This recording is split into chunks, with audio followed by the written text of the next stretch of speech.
Berdiri.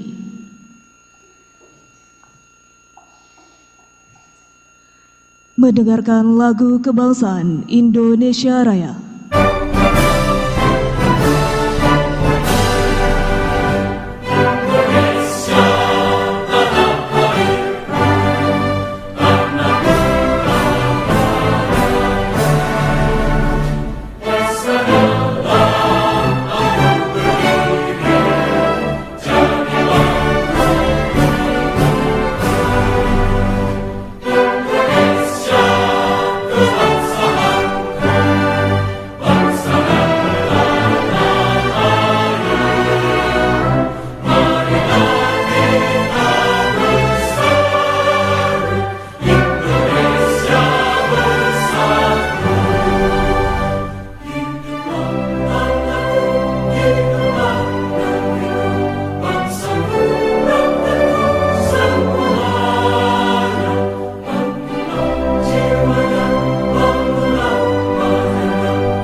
Hadirin disilakan duduk kembali.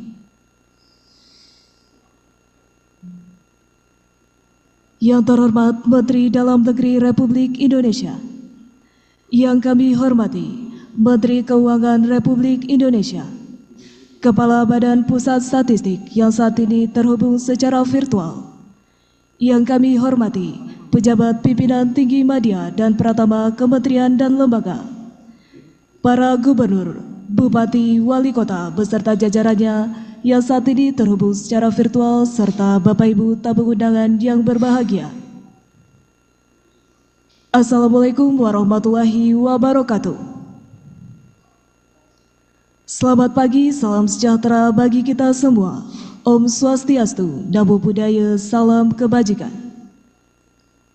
Puji syukur kita ucapkan kehadirat Tuhan Yang Maha Esa, karena atas rahmat-Nya sehingga kita dapat berkumpul bersama dalam acara Rapat Koordinasi Pengendalian Inflasi Daerah dirangkaikan dengan arahan Menteri Keuangan terkait percepatan realisasi belanja untuk menjaga pertumbuhan ekonomi, Senin 20 Oktober 2025. Untuk hikmat dan lancarnya acara, marilah sejenak kita berdoa bersama. Doa akan dipimpin oleh Saudara Arya. Bismillahirrahmanirrahim. Alhamdulillahirabbil alamin. Wassalatu wassalamu ala asyrafil anbiya wal mursalin wa ala alihi wa sahbihi ajmain. Ya Allah, ya Rahman, ya Rahim, puji syukur kami panjatkan kehadirat-Mu atas nikmat yang tiada henti Engkau anugerahkan kepada kami. Pada pagi yang berbahagia ini, Engkau himpun kami dalam acara Rapat Pengendalian Inflasi tahun 2025 yang dirangkaikan dengan arahan Menteri Keuangan terkait percepatan realisasi belanja untuk menjaga pertumbuhan ekonomi. Ya Allah, ya Jabbar, ya Mutakabbir, telah Engkau ciptakan bangsa kami sebagai bangsa yang beradab dan berbudaya. Kami memohon kepadamu, ya Allah, jadikanlah negara kami negara yang baldatun, thayyibatun, wa rabbul ghafur. Ya Allah, ya Ghaffar, ya Syakur, ampunilah setiap dosa kami, dosa kedua orang tua kami, guru kami dan para pemimpin kami. Rabbana atina fid dunya hasanah wa fil akhirati hasanah wa qina azabannar.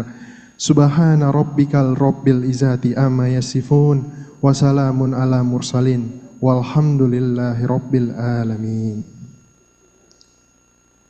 Bapak Ibu hadirin sekalian, selanjutnya mari kita simak bersama pemaparan materi yang akan dipimpin oleh Menteri Dalam Negeri Republik Indonesia.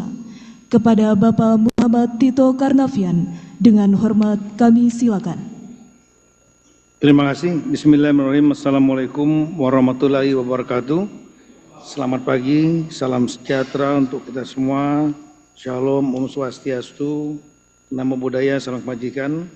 Yang kami hormati Bapak Purbaya Yudhistira Dewa, Menteri Keuangan yang hadir langsung pada kesempatan Zoom kali ini, beserta segenap pejabat Kementerian Keuangan, juga Wamendagri Bapak Bima Arya, yang hadir sini juga Wamendagri Bapak Wiyagus, kemudian Sekjen dan rekan-rekan Eselon 1, Eselon 2, Kementerian Negeri, juga dari Badan Pusat Statistik, Ibu Winnie juga hadir secara virtual, tapi staf-staf Ibu banyak di sini.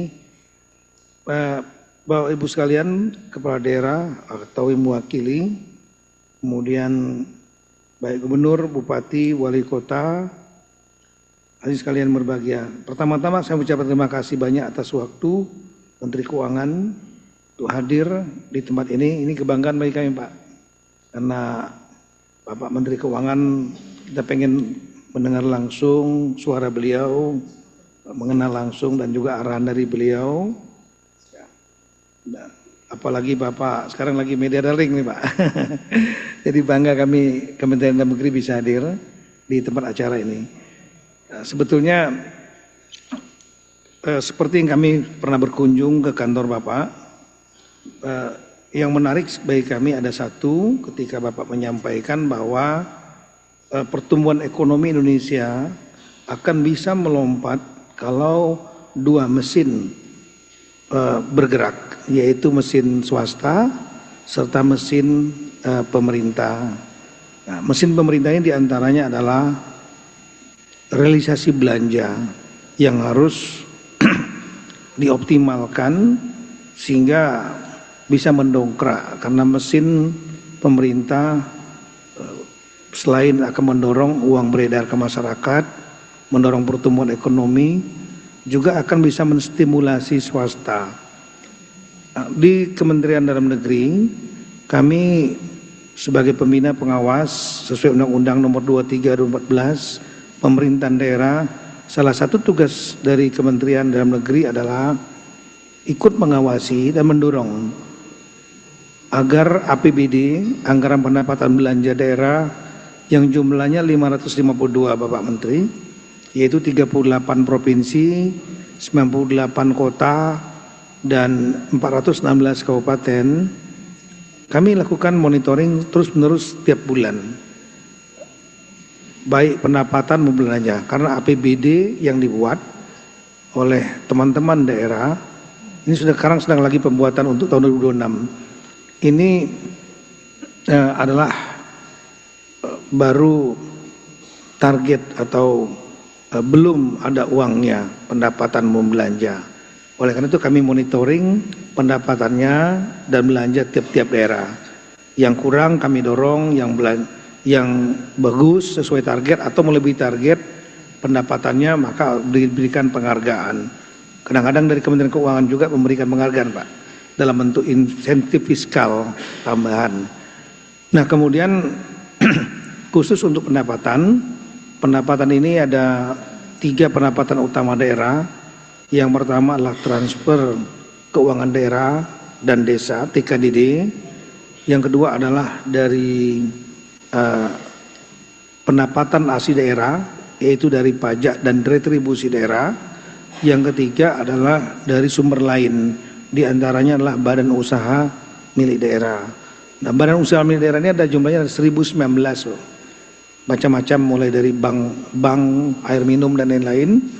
Dari 1019 itu lebih kurang 60% itu untung, 30% itu rugi, Pak. Dan sekitar 10% tidak untung, tidak rugi.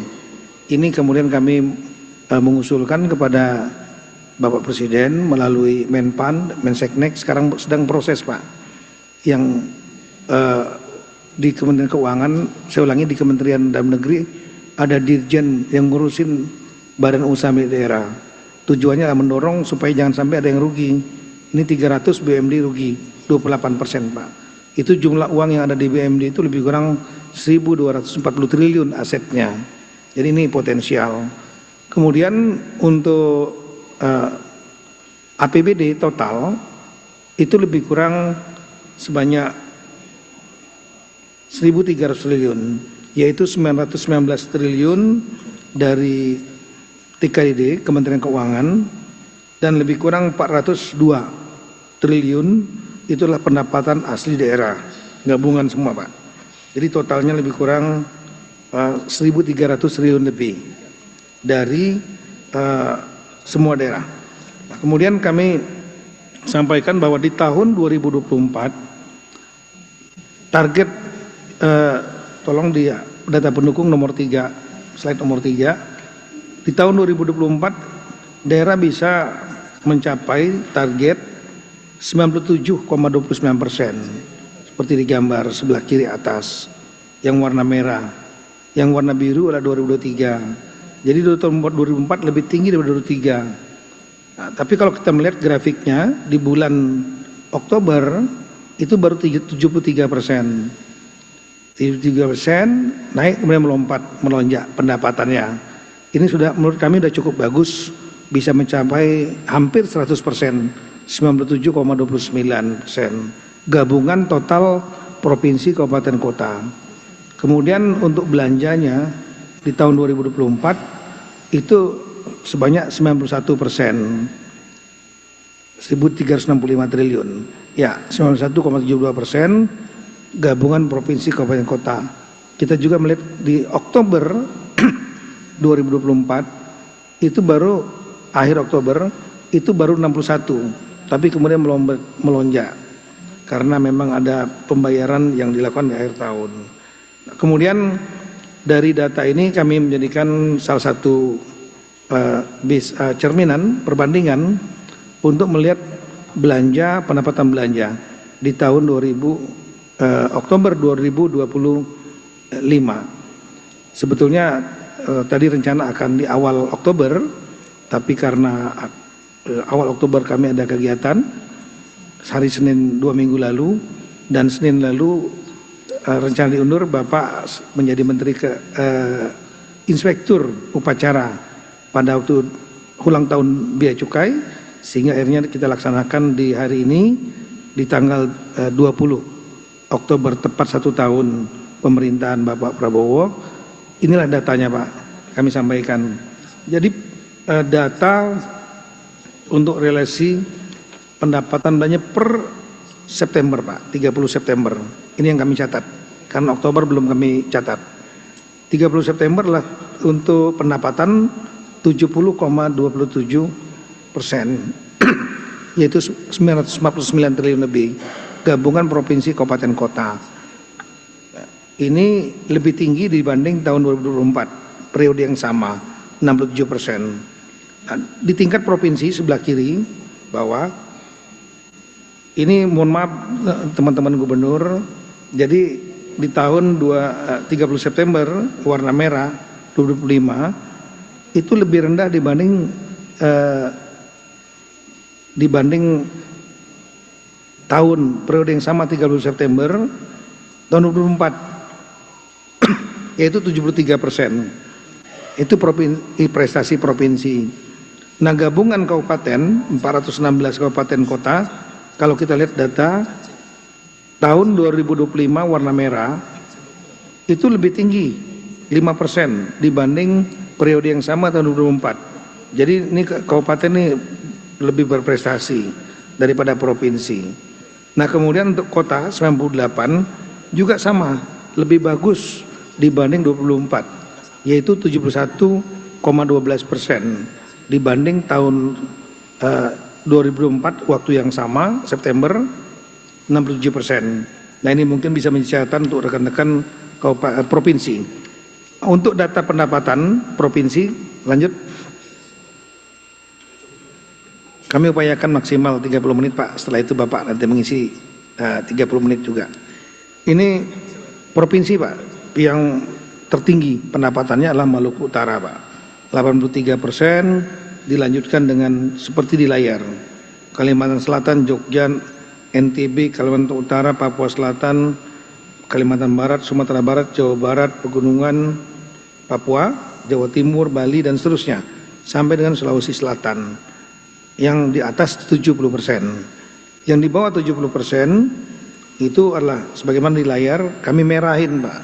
Kalau di bawah sudah September akhir belum mencapai 70%, itu warning, yaitu yang terendah itu Papua Barat baru 48%, kemudian Maluku 54%, Kalteng, Sulawesi Tenggara, dan seterusnya Pak, sampai dengan Kepulauan Bangka Belitung 69%. Nah, kemudian untuk di tingkat kabupaten yang 416 kabupaten, ada yang melebihi 100% Pak.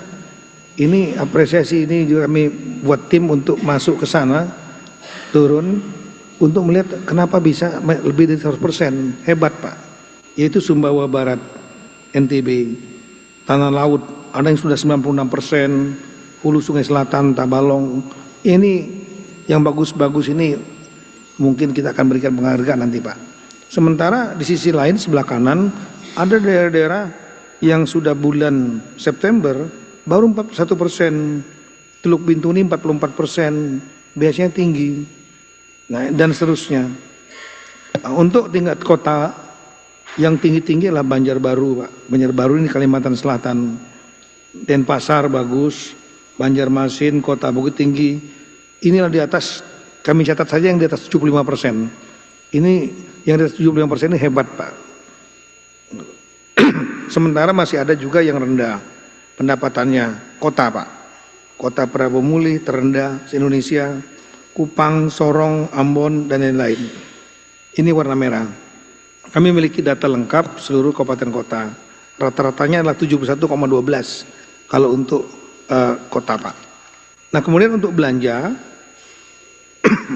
yang belanja ini per 30 September itu mohon maaf kami melihat seluruh gabungan provinsi kabupaten kota turun sedikit dibanding tahun 2004. Tahun 2004 57,20 dan di tahun 2005 ini 56,07. Kemudian provinsi kembali gabungan provinsi 38 itu lebih rendah 5% dibanding dengan tahun 2024 yang warna biru Pak.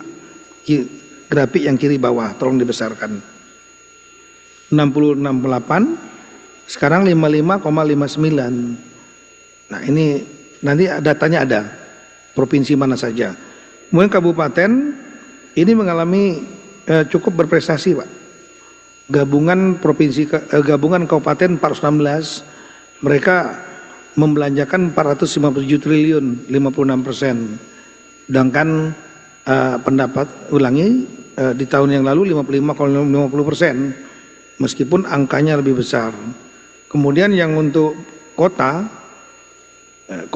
sama, gabungan kota 98 kota kalah Pak dengan kabupaten, yaitu 56,66%, turun dibanding periode yang sama 2024 57,42%. Nah ini data belanjanya Pak, halaman 11. Nah ini grafik garis adalah garis pendapatan Pak. Sedangkan grafik batang warna hijau dan warna merah itu adalah belanja. Nah, idealnya kami nanti mohon arahan Bapak, idealnya adalah menurut kami selama ini Pak persepsinya pendapatannya tinggi, belanjanya tinggi, tapi masih ada space sedikit untuk cadangan. Kalau nanti terjadi apa-apa bencana dan lain-lain, untuk pembayaran yang penting itu bisa diatasi. Nah kami lihat dengan skenario pendapatan tinggi, belanja tinggi, yang terbaik adalah Jawa Barat Pak. Pendapatannya 73%, belanjanya 66%, Jawa Barat. Diikuti Jawa Timur, tinggi, pendapatan belanja tinggi, Gorontalo juga demikian. Yogyakarta ini pada posisi tinggi, pendapatan 79%, tapi belanjanya 62%. Nah seperti tadi Maluku Utara itu yang tajam sekali 83% tinggi, tapi belanjanya baru 56%. Ini menurut kami bagus buat pendapatan, tapi belanjanya masih perlu ditingkatkan Pak. Nah kemudian yang agak mepet seperti di Lampung, ini bagi kami warning Pak, yang warna Lampung yang di dalam, iya. Karena pendapatannya 62%, belanjanya 61%. Artinya tidak ada space kalau ada apa-apa. Ini terpaksa harus ngutang atau minta bantuan pusat Pak, kalau ada apa-apa. Nah yang kemudian yang sebelah kanan, ini belanjanya rendah Pak. Papua Barat Daya 40%, Kalteng rendah, Maluku, Papua Selatan, Kalimantan Selatan rendah. Nah, padahal Kalimantan Selatan misalnya pendapatannya 79% Pak. Coba lihat Kalimantan Selatan, pendapatannya tinggi 79%, tapi belanjanya 44%. Ini nggak ideal Pak menurut kami Pak. Yang ideal pendapatan tinggi, belanja tinggi. Nah kemudian untuk tingkat kabupaten yang pendapatan tinggi, belanja tinggi adalah bagus yang Lebak Pak. Kabupaten Lebak sebelah kiri. Kemudian Bengkayang, Purbalingga, dan lain-lain. Kabupaten Batang 80% pendapatan, belanjanya sudah 68%. Itu bagus Pak. Batang 81%. Ya. Nah yang sebelah kanan ini banyak pendapatan tinggi. Misalnya Bojonegoro, Jawa Timur, pendapatannya 86% Pak, tapi belanjanya baru 40%. Kemudian juga seperti di Kabupaten Balangan. Balangan ini di daerah Kalimantan Selatan ya. Itu 75%, belanjanya baru 34%. Nah, kalau kami melihat kalau pendapatan ini Pak, prestasi dari Kepala BKAD, Badan Keuangan dan Aset Daerah, dan Kadispenda Pak. Itu prestasi utamanya. Karena BKAD, Sekda ngurusin TKDD dari pusat, Kadispenda nyari sendiri Pak, dari PAD. Jadi kalau tinggi berarti dua itu yang berprestasi.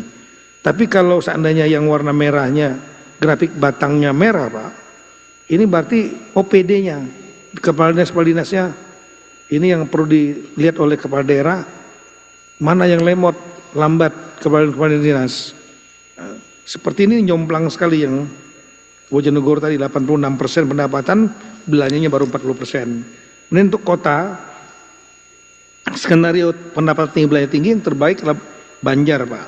Kota Banjar, Kalimantan Selatan, Kota Banda Aceh, Sukabumi ini bagus Pak, yang warna hijau.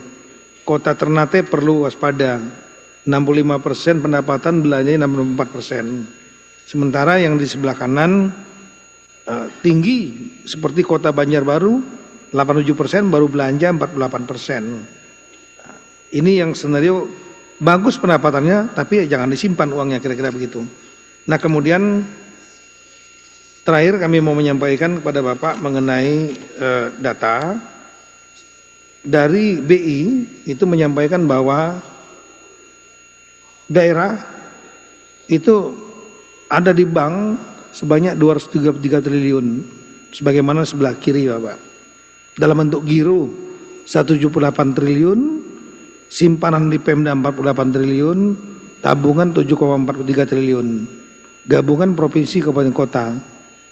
Per provinsi kita lihat di sana 60 triliun, ulangi. Ya, 60 triliun itu ada di provinsi. Kalau melihat dari data dari BI ini Pak, tertinggi adalah di yang tadi, tertinggi adalah di DKI 14 triliun lebih, kemudian Jawa Timur 6 triliun lebih, Kalimantan Timur 4 triliun lebih, Jawa Barat 4 triliun lebih, dan seterusnya Pak. Nah, di tingkat kabupaten itu totalnya adalah 134 triliun, jumlahnya 416 kabupaten kota Pak, yang sebelah kiri.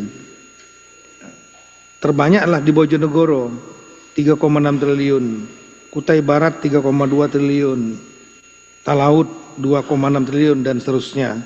Kemudian ini untuk kabupaten. Untuk kotanya yang ada dicatat dalam di data BI 39 triliun Pak. Yang tertinggi adalah Banjarbaru 5,1. Ini mendapat kami data yang mohon maaf kurang valid Pak. Karena pendapatannya saja nggak sampai 5 triliun. Tapi dari BI menyampaikan itu 5 triliun. Nah, sehingga kami juga melakukan checking Pak. Checking ke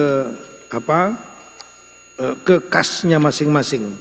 Ke kasnya masing-masing ke daerah-daerah ini. Nah, kemudian kami mendapatkan data bahwa yang ada itulah 215 triliun. Jadi bukan 233. Itu data BI. Data melalui kasnya langsung ke rekeningnya itu ada 215 triliun. 64 triliun ada tingkat provinsi yang warna kuning ya, titik kotak kuning itu. Ya. Kemudian yang di provinsi itu total semuanya ada di 64 triliun. Kabupaten 119 triliun dan kemudian kota adalah 30 triliun. Nah, yang di tingkat provinsi memang yang terbesar lah di rekening kasnya di DKI Pak, 19 triliun lebih Pak. Diikuti Jawa Timur 5 triliun lebih, Kalsel 5 triliun lebih, Kalimantan Timur 4 triliun lebih, Jawa Barat 2, Sumatera 2, dan seterusnya Pak. Nah, kemudian untuk di tingkat kabupaten kota terbesarlah Kabupaten Bojonegoro tadi, pendapatan tinggi belanjanya rendah. Ini Pak Bupati perlu duduk bersama dengan berikan penghargaan kepada Kadispenda, tapi OPD-nya di kepala dinasnya perlu duduk bersama nih, yang kenceng mana, yang lemot yang mana. Ini totalnya adalah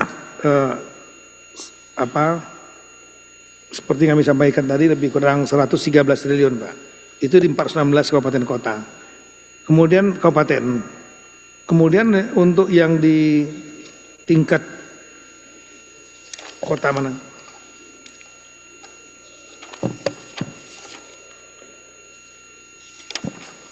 Ya. Untuk kota yang ada di kota Serang Pak 134 miliar Pak, yang banyak. Kemudian kota Kendari 132 miliar dan seterusnya. Jadi ini ada sedikit diskrepensi atau perbedaan antara data BI yang 233 triliun dengan data di Kabupaten, saya ulangi, data melalui rekening yang kita cek masing-masing itu totalnya 215 triliun. Jadi lebih kurang beda 18 triliun. Nah, kenapa ada anggaran-anggaran tersebut ada di bank?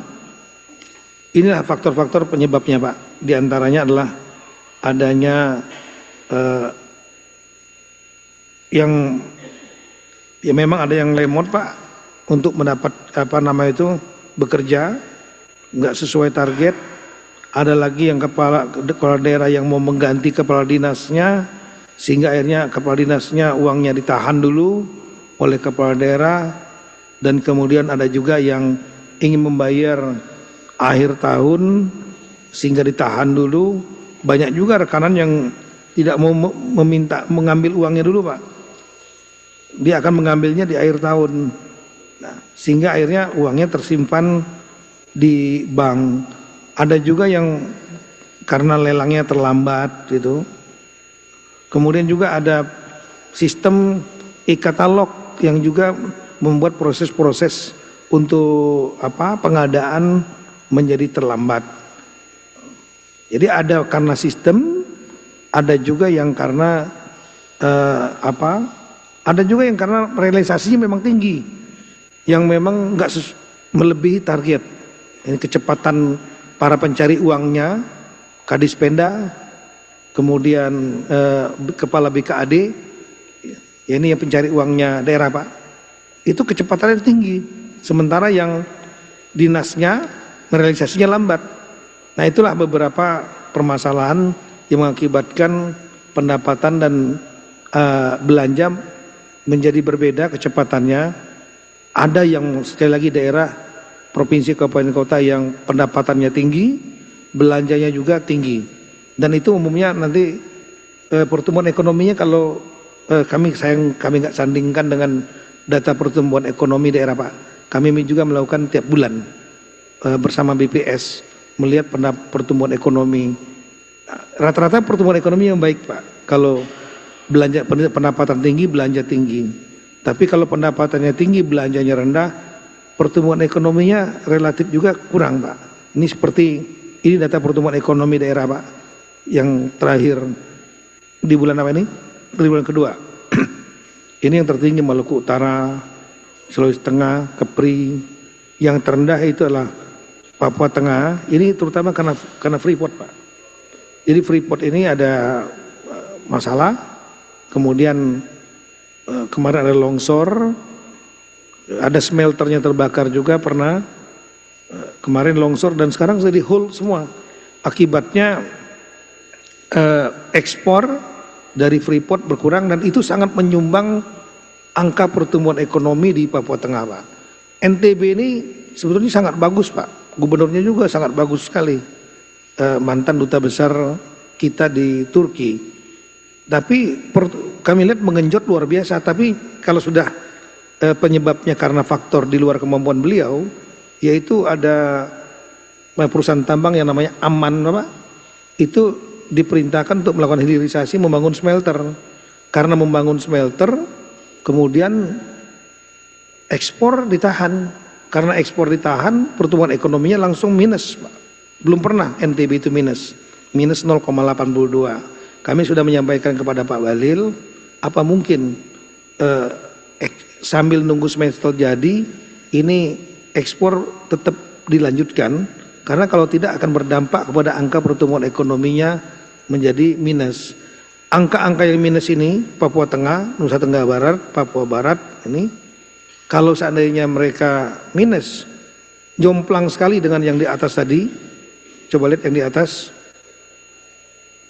Ya, ada yang 32,79, itu akan mengakibatkan berdampak kepada pertumbuhan ekonomi nasional. Kami harus selalu menyampaikan kepada teman-teman kepala daerah bahwa pertumbuhan ekonomi nasional itu agregat dari kerja pusat dan juga kerja dari semua daerah 552. Kami mengharapkan semua daerah, kepala daerah, gubernur 38, bupati 416, wali kota 98, semua juga melihat pertumbuhan ekonominya masing-masing agar di atas nasional, supaya bisa yang sekarang 5,12, supaya bisa mendorong pertumbuhan ekonomi seperti yang diharapkan oleh Pak Presiden bisa mencapai sesuai target di atas mencapai mendekati angka 6 Pak akhir tahun. Kalau semua daerah bekerja maksimal menjaga pertumbuhan ekonomi persis seperti menangani inflasi Pak. Inflasi karena dijaga oleh tiap daerah, maka inflasi sudah 2,5 tahun ini terkendali di angka range 2,5% plus minus 1%. Jadi sekarang di angka 2,65%. Demikian Bapak Menteri Keuangan. Selanjutnya dengan segala kerendahan hati kami mohon kepada Bapak Menteri Keuangan bisa memberikan arahan kepada kami semua, kepada daerah dalam rangka untuk mendongkrak pertumbuhan ekonomi dan lain-lain yang mungkin Bapak sebagai ekonom jauh lebih paham daripada kami yang bukan ekonom Pak. Makasih. Assalamualaikum warahmatullahi wabarakatuh. Makasih Pak Menteri. Assalamualaikum warahmatullahi wabarakatuh. Selamat pagi, salam sejahtera bagi kita semua. Shalom, Om Swastiastu, Namo Buddhaya, salam kebajikan, Rahayu. Yang saya hormati Bapak Menteri Dalam Negeri dan Bapak Wakil Menteri Dalam Negeri, Kepala BPS, serta para gubernur, bupati, dan wali kota di seluruh Indonesia. Terima kasih sudah hadir pagi-pagi ini. Saya tahu hari Senin hari yang paling berat buat banyak orang. Makanya dulu pernah ada lagu Pak, I don't like Monday gitu ya. Saya presentasi dari Pak Mendagri amat detail dan mendalam. Sebenarnya saya pengen nanya tadi tapi nggak tahu nih boleh nanya nggak. Sebelum saya ngomong saya tanya dulu ya Pak ya. Itu kalau anggaran daerah boleh defisit apa surplus apa enggak? Atau harus balance setiap tahun? Umumnya kita targetnya Pak, mereka harus surplus Pak, targetnya supaya ada cadangan. Dan kemudian kalau seandainya mereka defisit, maka nggak harus ngambil dari silpa atau ngutang Pak. Dan ada beberapa daerah yang ngutang, termasuk ngutang ke Kementerian Keuangan melalui PT SMI, Sarana Multi Infrastruktur. Saya kira Dirjen Perimbangan pahamnya. Target semuanya kita harapkan surplus supaya pendapatannya lebih banyak daripada belanja. Demikian Pak. Pak Askolani, kalau surplus uangnya boleh kita ambil nggak?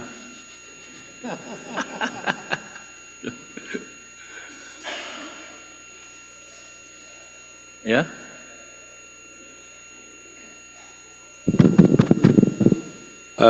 Sebenarnya lebih diarahkan mereka untuk mempush belanjanya Pak Menteri. Habisin, harus dihabisin. Ya, bisa juga untuk simpanan seperti kita Pak, tapi mungkin jumlahnya terbatas, jadi jangan terlalu tinggi. Kalau kayak Bojonegoro ada sekian triliun nggak dipakai, 3 triliun lebih nggak dipakai di akhir tahun, Anda mau ngapain? Kita dorong supaya bisa digunakan tahun depan Pak, di awal tahun Pak Menteri, untuk belanja. Kalau nggak bisa juga, Anda mau ngapain? Jadi Pak Menku, Jadi saya tanya gitu Pak, supaya Bojonegoro, kan di sana banyak ada Exxon ya, kalau Exxon Mobil kan? Ya makmurkanlah penduduk di situ biar itu ini. Kalau Pemda tujuannya bukan untuk nabung sepertinya sih, untuk meningkatkan pertumbuhan ekonomi. Mungkin saya langsung aja Pak ke materi yang saya akan paparkan pagi ini. Bapak Ibu hadirin yang saya hormati, saya sedikit bahas kondisi ekonomi terkini ya. Pertumbuhan ekonomi kita stabil 5,12% di kuartal kedua tahun ini, dan itu termasuk salah satu yang tertinggi di antara negara G20. Dari sisi harga, inflasi juga terkendali di 2,65%, bahkan terendah di antara negara G20. Ini menunjukkan bahwa daya beli masyarakat tetap terjaga, sementara pertumbuhan ekonomi tetap jalan. Defisit APBN aman di 1,56% dari PDB, jauh di bawah batas 3%. Ini bukti disiplin fiskal tetap kuat. Tapi kita juga punya ruang untuk mendorong ekonomi kalau diperlukan. Neraca perdagangan naik 45,8% sepanjang Januari sampai September, dan surplus ini bertahan 64 bulan berturut-turut. Tingkat pengangguran turun ke 4,76%, kemiskinan turun ke 8,47%. Ini adalah angka terendah sejak krisis 98, bahkan terendah sepanjang sejarah. Tapi kita masih waspada Pak. Kalau pertumbuhan kita nggak merata dan lambat, walaupun angka kemiskinannya rendah, tetap aja orang turun ke jalan Pak, seperti beberapa bulan yang lalu. Di pasar keuangan, IHSG sempat menembus rekor 8.257 dan yield SBN 10 tahun turun ke 5,91%. Ini adalah terendah sejak 2021. Jadi untuk pemerintah ini menguntungkan karena sekarang bunganya rendah kalau kita terbitkan obligasi atau surat utang baru. Semua ini menunjukkan satu hal, ekonomi Indonesia sehat, stabil, dan dipercaya pasar. Sekarang tinggal bagaimana kita menjaga momentumnya sambil memastikan pertumbuhan ini terasa sampai ke bawah.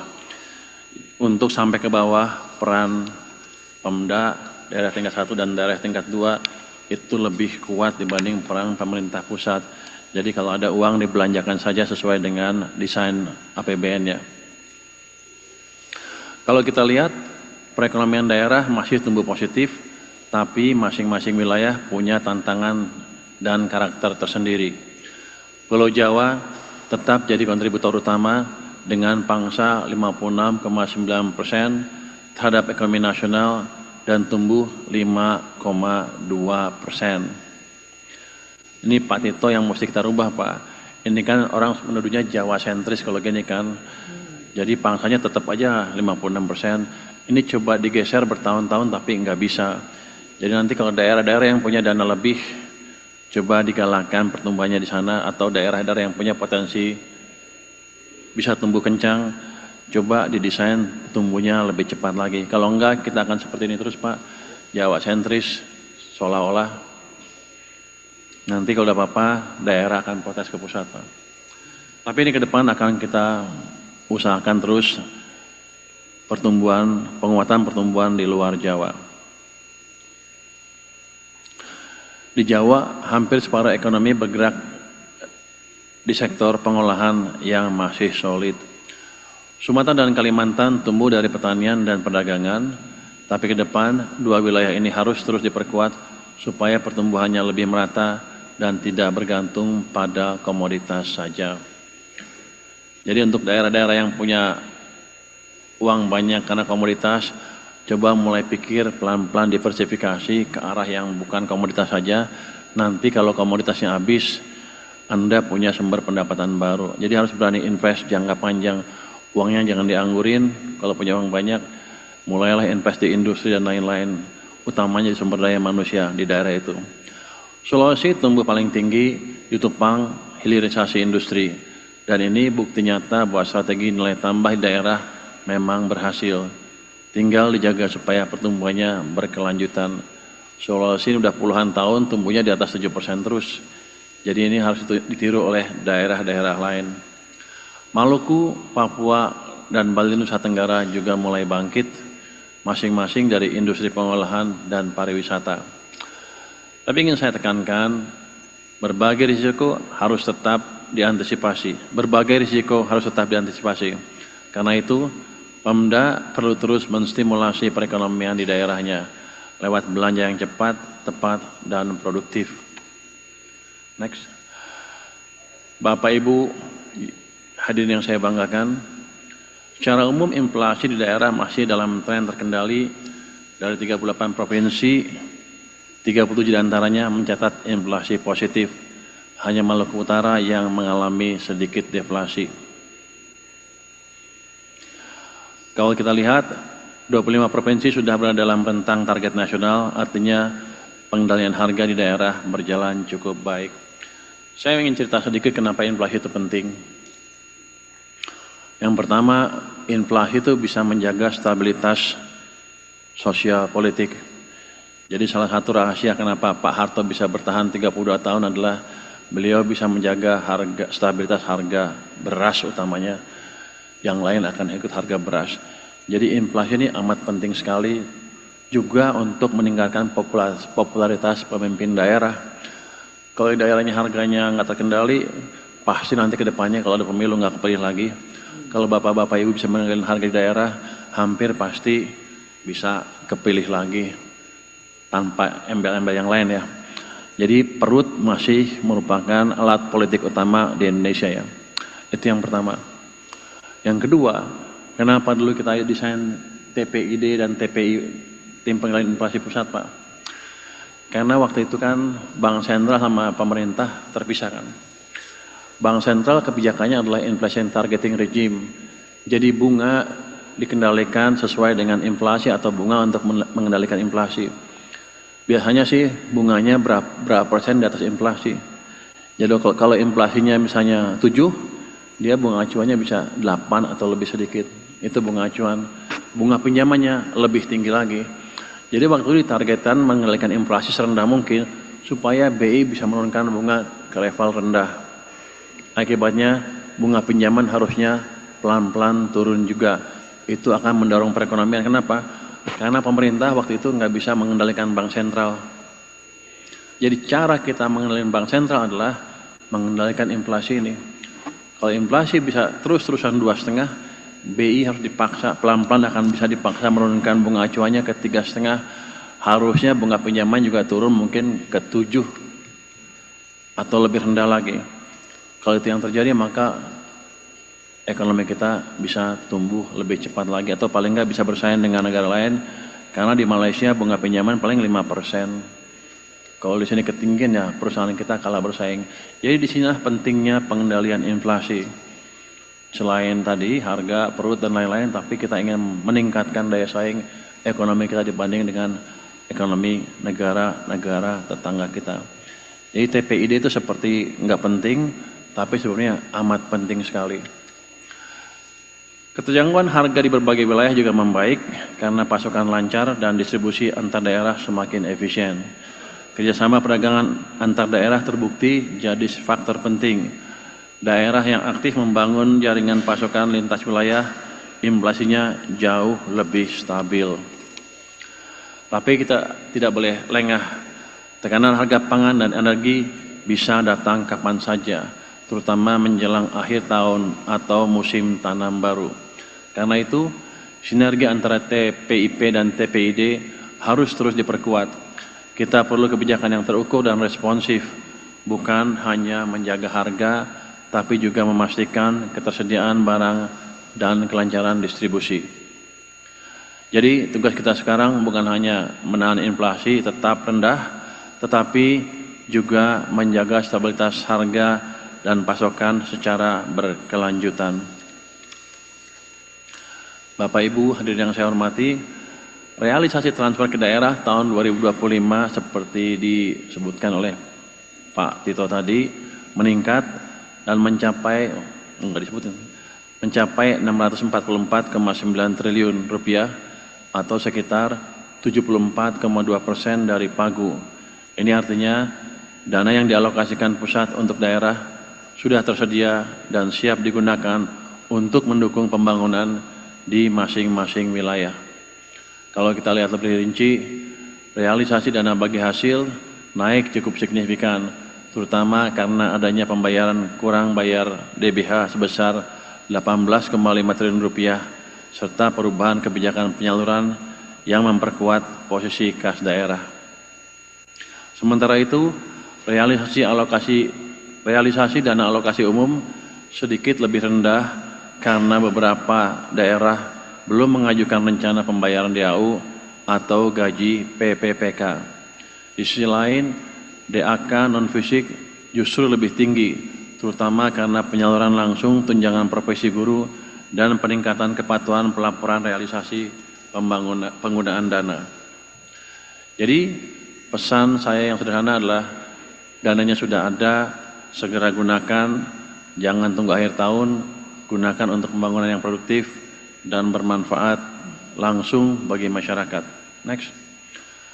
Kalau kita lihat realisasi pendapatan asli daerah atau PAD mengalami kontraksi sebesar 10,86% dibanding tahun lalu. Total PAD tercatat 253,36 triliun rupiah, turun dari 284,22 triliun rupiah pada periode yang sama tahun 2024. Penurunan terbesar ada di pajak daerah yang turun sekitar 10,24%, terutama karena kebijakan penghapusan bea balik nama kendaraan bermotor untuk penyerahan kendaraan kedua dan seterusnya. Retribusi daerah justru naik 4,6%, antara lain karena kenaikan retribusi layanan kesehatan, dan ini langkah baik, artinya sektor jasa publik masih bergerak. Tapi di sisi lain, pengelolaan kekayaan daerah yang dipisahkan turun hampir 9% karena dividen BUMD berkurang dan lain-lain. PAD yang sah juga turun tajam lebih dari 30% akibat perubahan pencatatan pendapatan BLUD menjadi retribusi. Kalau mau PAD naik, aktivitas ekonomi daerah harus digerakkan. Dorong sektor produktif, permudah izin, hidupkan UMKM, dan pastikan pelayanan publik benar-benar efisien. Bapak dan Ibu yang saya banggakan, realisasi belanja APBD sampai September 2025 baru mencapai 712,8 triliun rupiah atau sekitar 51,3% dari pagu 1.389 triliun rupiah. Angka ini lebih rendah 13,1% dibanding periode yang sama tahun lalu. Artinya perputaran ekonomi daerah berjalan lebih lambat. Kalau kita rinci, belanja pegawai relatif stabil, turun tipis 0,7%. Tapi yang perlu perhatian serius adalah belanja modal hanya 58,2 triliun rupiah atau turun lebih dari 31%. Padahal ini belanja yang langsung berdampak ke pembangunan dan lapangan kerja.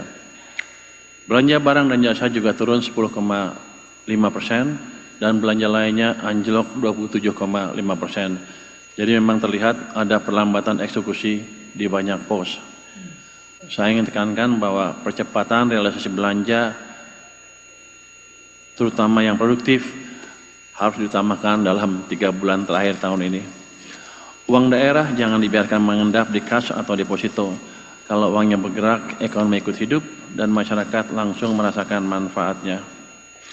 Jadi saya dengar tadi Pak Tito bilang uangnya ditumpukan sampai akhir tahun ya Pak ya? Karena bayarnya di akhir tahun kan, kontraktor-kontraktor itu.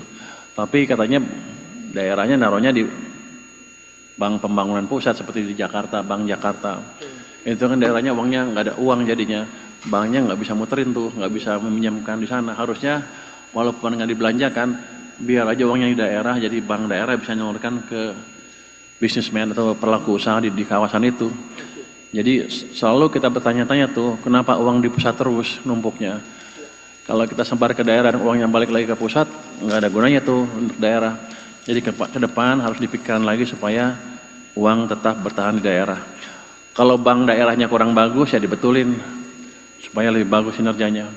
Tapi kalau uangnya di pusat terus ya bank daerah juga nggak bisa napas. Dan yang penting adalah pembangunan daerahnya oleh swasta yang pinjam ke bank, kalau uangnya ada di sana menjadi terhambat. Pemerintah pusat sudah menyalurkan dana ke daerah dengan cepat. Sekarang giliran Pemda memastikan uang itu benar-benar bekerja untuk rakyat. Next. Realisasi belanja APBD sampai dengan triwulan ketiga tahun ini masih melambat. Rendahnya serapan tersebut berakibat menambah simpanan uang Pemda yang nganggur di bank sampai 234 triliun rupiah. Jadi jelas ini bukan soal uangnya tidak ada, tapi soal kecepatan eksekusi. Tadi Pak Tito bilang bedanya dengan catatan di itu ada 18 triliun ya Pak ya, kalau dari kas daerah. Justru saya jadi tanya-tanya, 18 triliun itu kemana? Karena kalau bank sentral pasti ngikut, itu dari bank-bank di seluruh Indonesia termasuk di BI, segitu tercatat. Kalau di Pemda kurang 18, mungkin Pemdanya kurang teliti ngitungnya Pak, nulisnya Pak. Kalau BI itu pasti udah di sistem semuanya. Jadi itu mesti diinvestigasi itu kemana yang selisih 18 triliun itu. Tapi nggak apa-apa, selama di daerah digunakan, itu udah bagus untuk mendorong ekonomi daerah. Jadi kuncinya itu. Jangan ditransfer ke pusat lagi uangnya, jangan taruh di bank Jakarta, tetap aja di bank daerah. Kalau banknya jelek dibetulin supaya uangnya betul-betul muter di sana. Ini sama juga di pusat juga ada. Oh, tuduhan masyarakat ada lagi nih, waktu saya taruh tunjukkan di pusat ada uang 230 triliun, 230 ya? Yang di bank komersial punya pemerintah pusat dalam bentuk deposito, mereka menuduh ini orang pusat main bunga nih Pak. Uangnya taruh di sana, pejabatnya minta bunga dapat kickback kayak gitulah. Jadi ini harus kita waspadai, betul seperti itu apa enggak. Tapi yang jelas kalau untuk pemerintah pusat akan kita investigasi uang itu uang apa, di mana tempatnya, kenapa ada deposito segitu banyak. Jadi saya pikir Pemda juga meneliti seperti hal-hal itu. Kalau pemerintah kan tugasnya bukan mengumpulkan bunga dari tabungan, tugas kita adalah membangun dan memastikan uang yang kita peroleh berdampak ke perekonomian untuk daerah di daerah, untuk pusat di pusat. Saya ingin titip beberapa hal untuk rekan-rekan daerah, baik TPD maupun OPD yang menangani keuangan dan pembangunan. Pertama, kelola dana Pemda di bank dengan bijak, simpan secukupnya untuk kebutuhan rutin, tapi jangan biarkan uang tidur. Uang itu harus kerja, bantu ekonomi daerah. Mungkin Pak Askolani ke depan dipikirkan sistem transfer yang cepat sekali, mungkin hitungan hari, jadi daerah nggak usah numpuk uangnya di sana. Jadi mereka habisin aja, kalau kurang langsung cepat minta ke pusat sesuai dengan anggarannya. Kedua, saya minta Pemda mengakselerasi belanja yang produktif. Jangan tunggu akhir tahun, jangan biarkan uang parkir di kas daerah. Dan terakhir, jaga tata kelola dan integritas. Kepercayaan publik dan investor adalah modal utama. Sekali hilang, membangunnya butuh waktu lama. Saya ingatkan beberapa waktu lalu ada 18 gubernur datang ke tempat saya kan. Mereka menuntut transfer ke daerah dinaikkan. Sebenarnya kalau saya sih mau aja naikin. Cuman pemimpin di atas masih ragu dengan kebijakan itu karena mereka bilang sering diselewengkan uang di daerah. Jadi saya dulu minta ke para gubernur itu perbaiki dulu tata kelola dan penyerapan uang daerah. 2-3 bulan ke depan saya lihat seperti apa. Kalau bagus penyelewengan sedikit, saya yakin ekonominya kan lagi kita dorong lebih cepat kan. Saya yakin uang saya lebih banyak dibanding yang diperkirakan sebelumnya. Nanti akhir triwulan pertama menjelang triwulan kedua, saya bisa hitung berapa uang yang saya bisa tambah untuk TKD. Tapi dengan syarat tadi, tata kelolanya sudah baik. Karena kalau jelek, saya nggak bisa ajukan ke atas.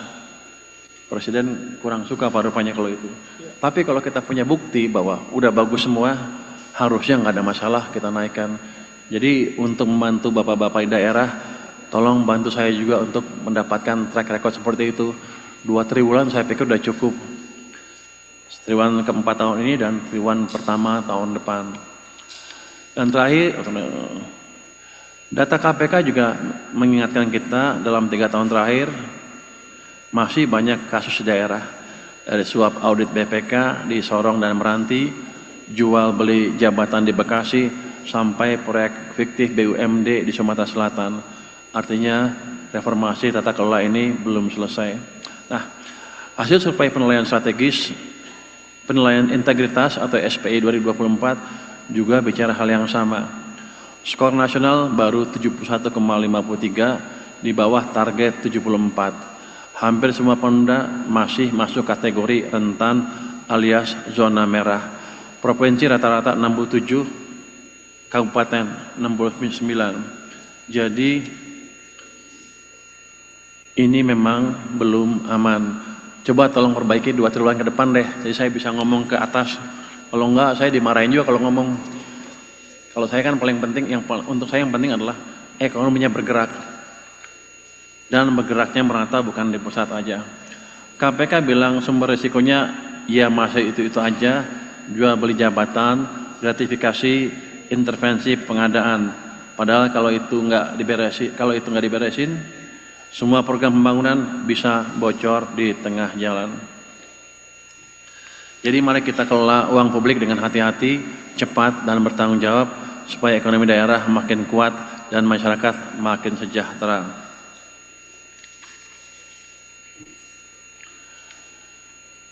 Mari dorong pelaksanaan anggaran yang lebih cepat dan lebih tepat dan lebih transparan. Gunakan dana dengan bijak, kelola kas daerah dengan efisien dan jaga integritas dalam setiap keputusan. Kalau semua ini berjalan seirama, kepercayaan publik akan tumbuh, investasi mengalir, dan ekonomi daerah semakin tangguh. Yang paling penting untuk saya adalah saya punya ground atau landasan untuk bilang ke atas, daerah mesti ditambah uangnya, jangan dipotong sebanyak kemarin. Saya percaya dengan kerja dan disiplin dan niat yang bersih, kita bisa menjaga stabilitas sekaligus memperkuat pertumbuhan ekonomi di daerah maupun secara keseluruhan nasional. Terima kasih Pak. Wassalamualaikum warahmatullahi wabarakatuh. Waalaikumsalam warahmatullahi wabarakatuh. Makasih banyak untuk Bapak Purbaya. Tanganlah.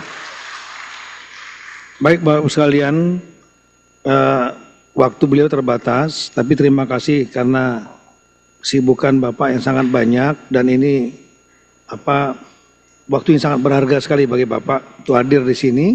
Mudah-mudahan ini bukan yang pertama. Nanti mungkin pada saat pembahasan realisasi belanja atau yang lain, Bapak berkenan untuk hadir karena inilah forum yang didengar oleh semua kepala daerah beserta stafnya, Pak. Yang hadir juga kami lihat sudah partisipannya hampir 1.000. Ini memang maksimal 1.000, tapi ini berkelompok Pak. Kami melihat ini ada yang sampai 6, 7, 8, mungkin 10. Jadi paling tidak kami kira 5.000, 6.000 yang hadir. Baik Bapak Ibu sekalian, karena Bapak Menkeu akan meninggalkan tempat, ada beberapa poin saya kira yang perlu masukan baik kepada teman-teman kepala daerah maupun juga kepada dukungan dari Kementerian Keuangan. Yang pertama, mohon untuk rekan-rekan Pemda yang pendapatannya tinggi dan belanjanya masih rendah, uangnya disimpan kalau bisa di Bapeda dan dibelanjakan, jangan di pusat, di Himbara atau ditaruh di bank. Saya tahu ada beberapa bank di pusat yang ditaruh karena memang dianggap bank sehat, tak kibar di pusat gitu. Kemudian kedua adalah ini teknis ini Pak Menkeu.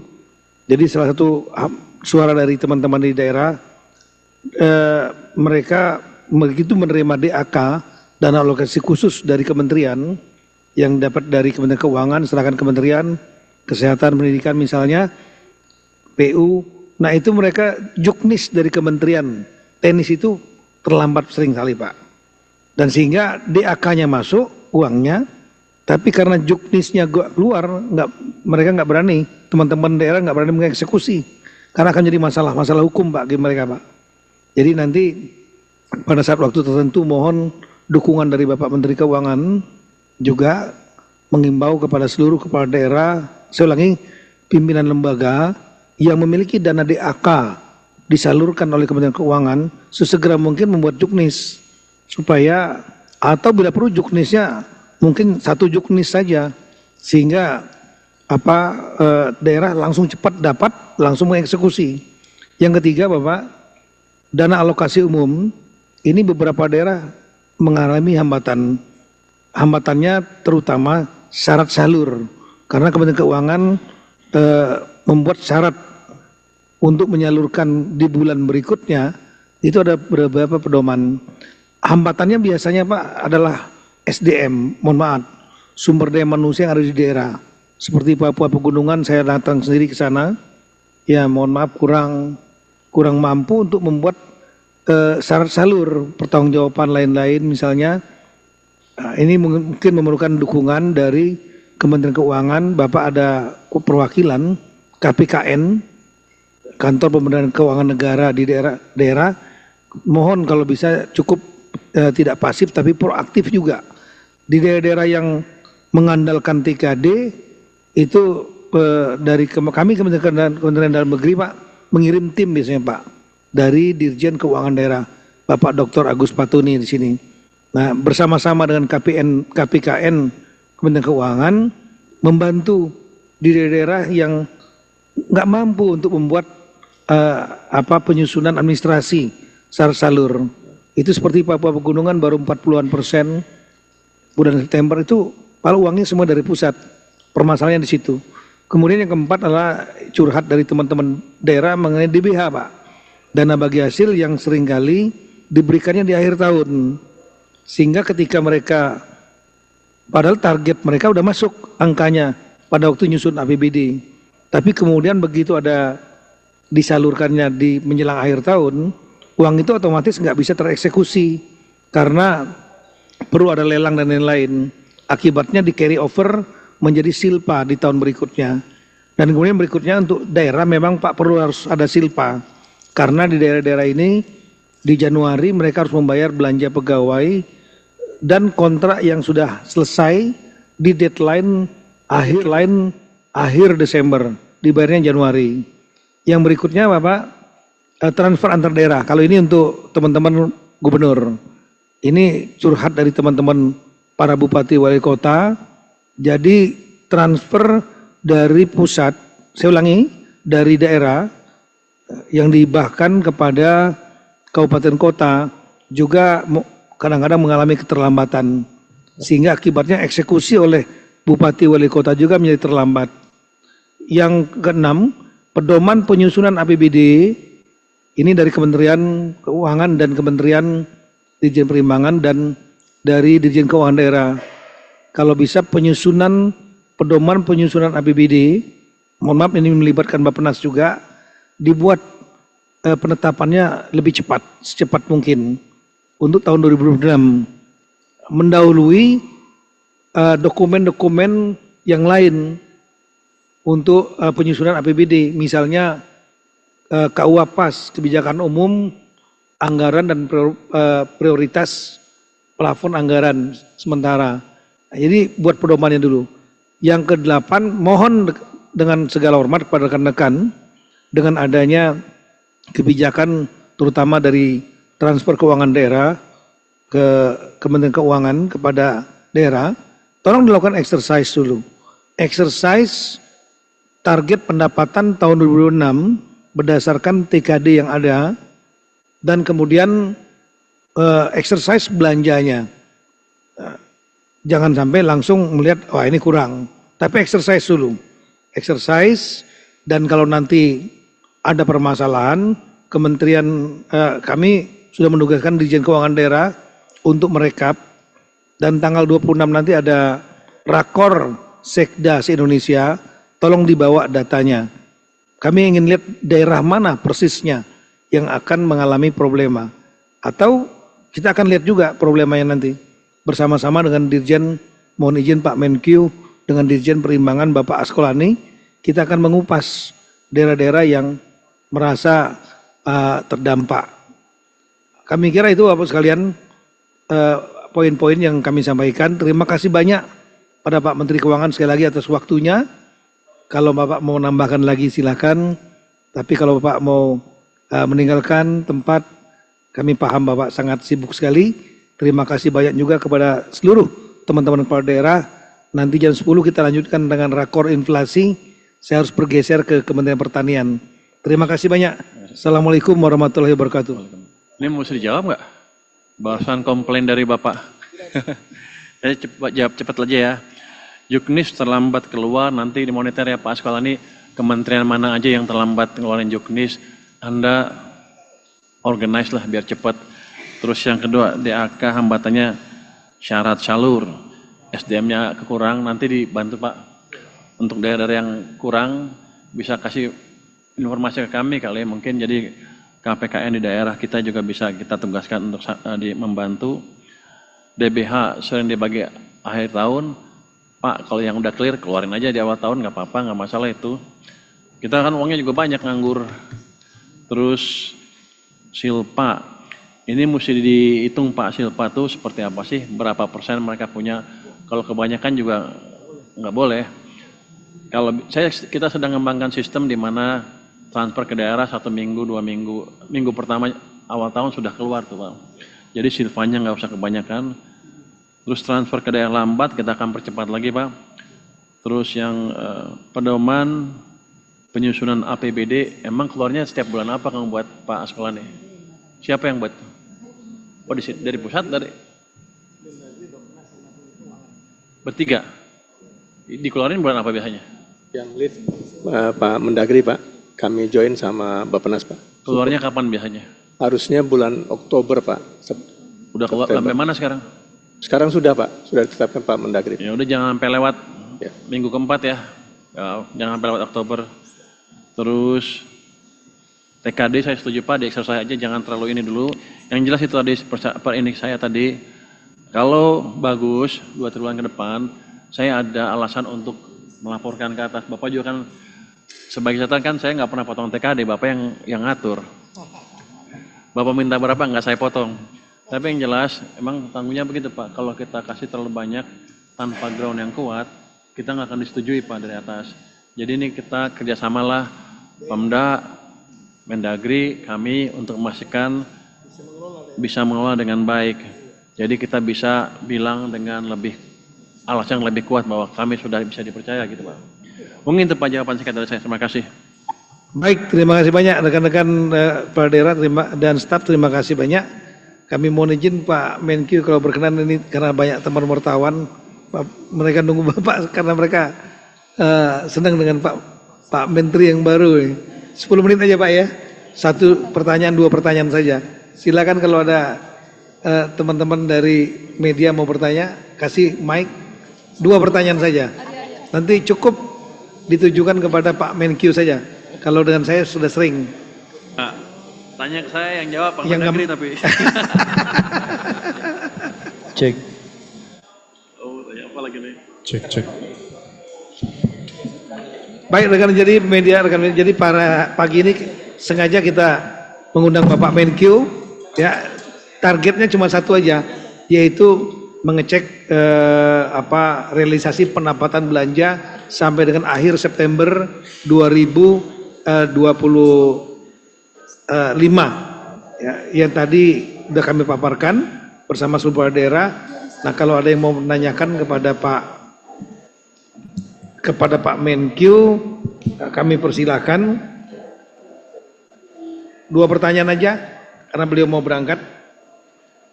Siapa yang bertanya? 25 ya, 70,7%. Itu cukup bagus. Lebih bagus dibanding tahun sebelumnya.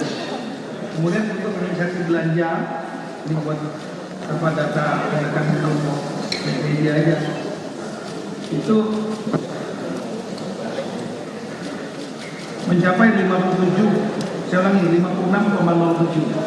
Jadi belanjanya 56,07 per 30 September, pendapatannya 70,7%, 909 triliun. Belanjanya 777 triliun. Sedangkan Bapak Menteri Keuangan selalu menekankan agar belanja dipercepat. Belanja pemerintah, termasuk belanja pemerintah, harus cepat untuk mendongkrak pertumbuhan ekonomi. Enggak ada yang nanya? Kalau satu aja. Keuangan selalu menekankan agar belanja dipercepat. Belanja pemerintah, termasuk belanja pemerintah, harus dicepat untuk mendongkrak pertumbuhan ekonomi. Enggak ada yang nanya? Kalau satu aja. Ya, silakan.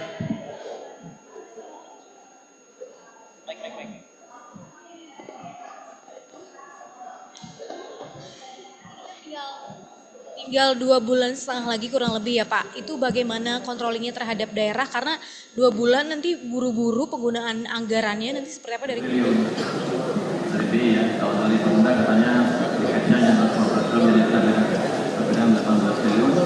Yang pertama dicek 18 triliun itu uang bedanya di mana larinya. Yang kedua, walaupun 2,333 nya jadi tahun bisa 100 triliun rupiah yang tahun. Jadi sebagian katanya diperlukan untuk silpa, untuk bayar gaji atau kontrak minggu pertama, minggu kedua setiap tahun.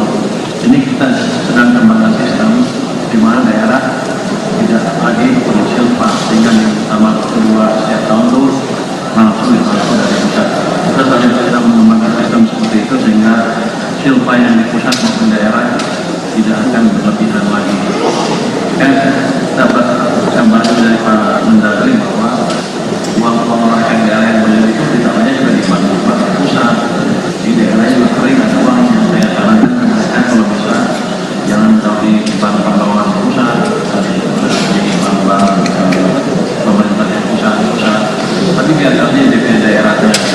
Kalau mereka ragu kalau punya DPD-nya, jadi betulin DPD-nya sehingga punya daerah-daerahnya tetap bisa semua. Ini kan sama. Daerah kering bisnisnya di daerah yang tidak kenyang. Kita kan selalu berusaha meratakan pembangunan ekonomi, meratakan sektor finansial.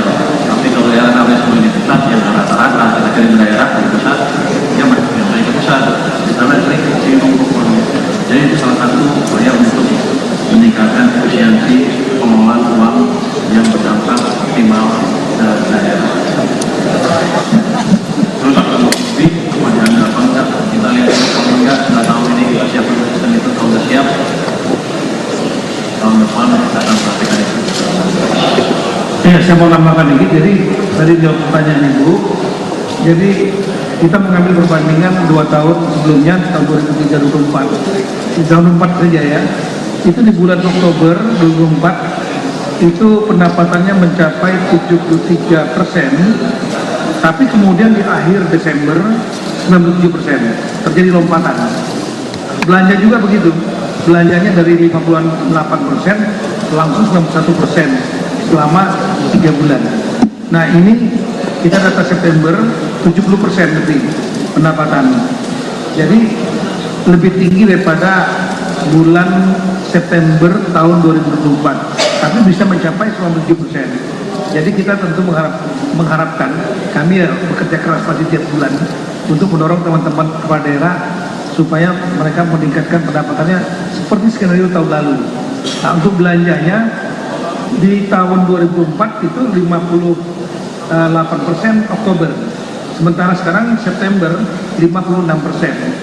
Tapi bisa belanjanya mencapai target akhir di tahun 2024 30 Desember 91%. Nah, kami bekerja keras lagi nanti untuk mendorong teman-teman daerah yang sekarang mencapai sudah 56%. Kita harapkan nanti akhir tahun paling enggak 91% juga paling enggak.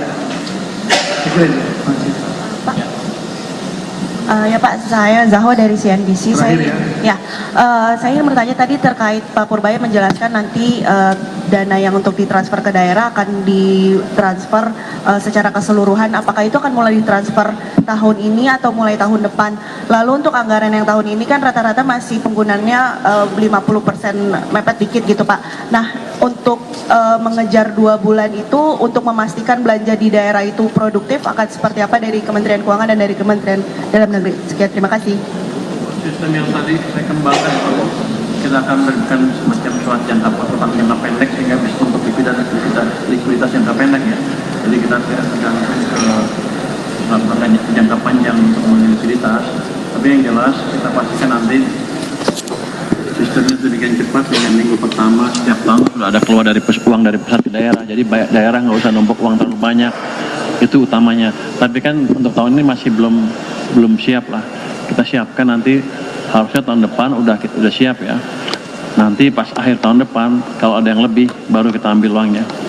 Kalau sekarang mungkin masih ada ininya ruang untuk lihat sedikit lah. Kalau produktif kan selalu diaudit setelah itu kan. Jadi daerah jangan main-main untuk belanjakan uangnya. Nanti ada auditnya. Dan kalau auditnya gagal ya, saya berjanji ke mereka juga, kalau 2 triwulan ke depan bisa meningkatkan kinerja dalam hal tata kelola, mungkin kita punya ruang untuk menambah transfer ke daerah lebih besar di paruh kedua tahun depan. Tapi kalau tanpa itu, saya nggak bisa menaikkan transfer ke daerahnya, karena semua orang akan protes, terutama dari pimpinan di atas ya, bahwa kita menyalurkan uang ke tempat yang gak efisien dan bocor. Jadi saya minta ke Pemda tadi, rapikan ini 2 triwulan ke depan sehingga kita bisa dapat penilaian lebih bagus lah, bahwa implementasinya sudah bagus dan sedikit sekali rawan kebocorannya. Untuk tahun depan kita juga tadi dapat masukan untuk mempercepat transfer uang ke daerah. Ada katanya juknis yang terlambat, akan kita percepat. Ada DAK daerah yang sumber dayanya kurang bagus, untuk kurang terlatih untuk membuat pola daftar isian segala macam. Kita akan kerahkan KPKN nanti juga dibantu oleh Pemda dan BPK supaya lebih cepat penyalurannya.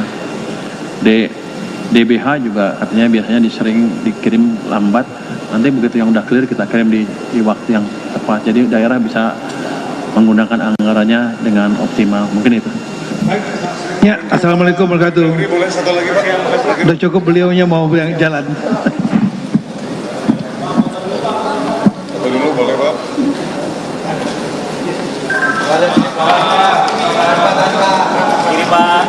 Kiri Pak.